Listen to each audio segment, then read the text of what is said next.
Okay. Ready? Let's count it in. Okay, here we go. In 3, 2. Good evening, everyone. I'm Ken McLeod. Tonight, a man is dead after a fight led to a shooting in Sarasota County. The sheriff's office says it happened near the intersection of Fruitville and Cattleman Roads at about 8 p.m. last night. That's just west of Interstate 75. Deputies say they found a man dead in a pickup truck there. They say the victim had been involved in a fight with a woman and a man in a nearby car.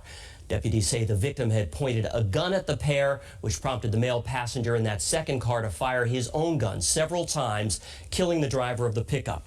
The shooter had a valid permit for the weapon and has not been charged.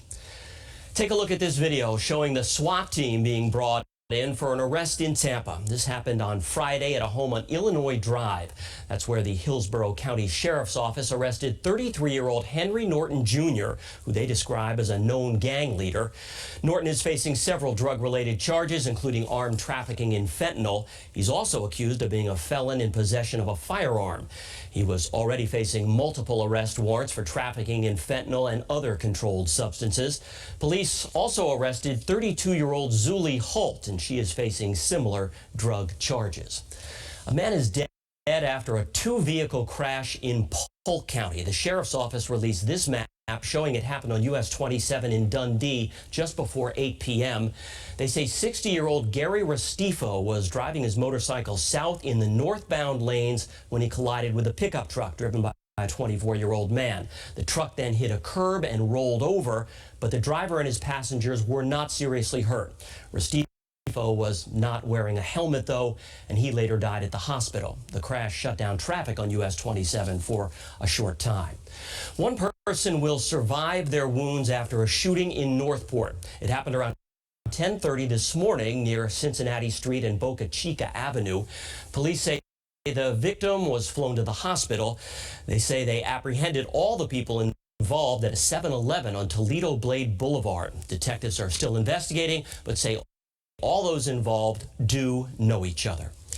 Tonight, we are hearing from the author of a book that could be banned in Leon County schools. It began with a parent complaint about I Am Billie Jean King, which talks about the famous tennis player's same-sex relationship. Reporter Savannah Kelly spoke to the author and the school superintendent about what might happen next. If your library is filled with books that only represent things you agree with, you're in a terrible library. Brad Meltzer, disappointed to find out his book, I Am Billie Jean King, was at risk of being removed from Leon County school classrooms. According to LCS, one parent filed a complaint about the book, taking issue with its mention of King being in a same-sex relationship. Meltzer says he fears for the future of Florida schools if books like these are allowed to be removed from the classroom. What makes me, really more sad than anything is look what books keep getting challenged. It's books about black people, books about brown people, in this case, books about gay people.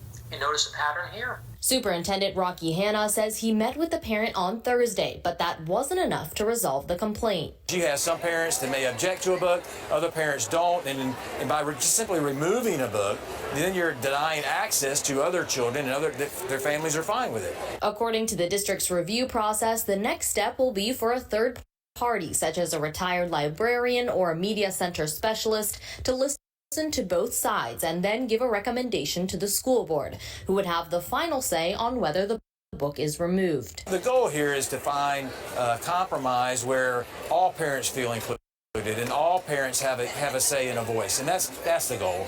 Reporting in Tallahassee, Savannah Kelly. A McDonald's in Broward County has been found liable after a child suffered burns from hot chicken nuggets. It happened back in 2019 at a location in Tamarack when parents of a 4-year-old girl say a nugget fell onto her leg as she sat in her car seat and burned her. A jury found the franchise failed to provide proper warning that the nuggets were hot. However, only the franchise owner was found to be negligent, not the fast food chain itself. Well, if you don't like snakes, this is your warning to look away. And if you're still watching, yes, this deputy has a big snake around her neck. The Seminole County Sheriff's Office released this picture of the deputy holding a 6-foot boa constrictor yesterday. It had apparently escaped from its owner until someone spotted it on the side of the road. The Sheriff's Office has now turned the large reptile over to an exotic animal rescue operation.